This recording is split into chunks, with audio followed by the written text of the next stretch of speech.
Kaya pala willing po kayo na samahan siya sa ICC detention facility. Talagang napakalalim po ng pinagsamahan ninyo. Kung may pagkakataon po kayong makausap siya ngayon, ano po yung gusto niyo sabihin sa kanya?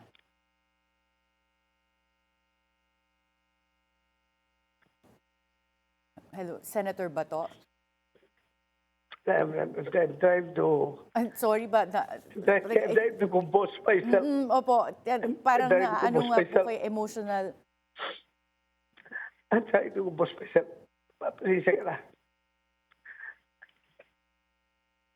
Pasensya ka na.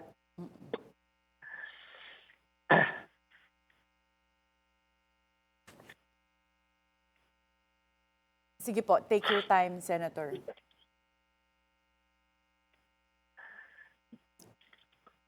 I'm going to tell him na, sir,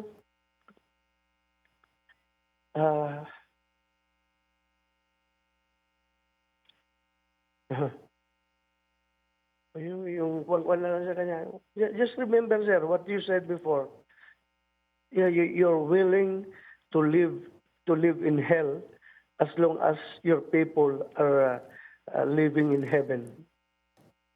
You must be living in hell right now in ICC, but remember the people, yung mga taong sinaganda mo ang buhay. Kasama na ko doon.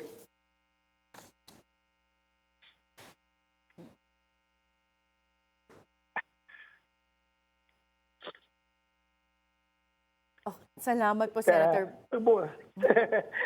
Saka, sabi mo, kung kalimutan, God is watching. God is watching. Sige lang, sir. We will overcome all this crisis that we are now facing. Hindi lang naman ikaw ang nasasaktan ngayon.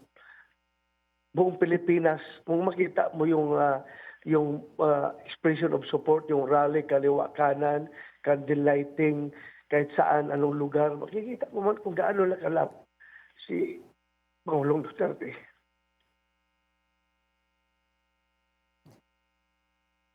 Maraming salamat po, Senator Bato. Sana po nandito kayo at it's such an emotional message po for our former president.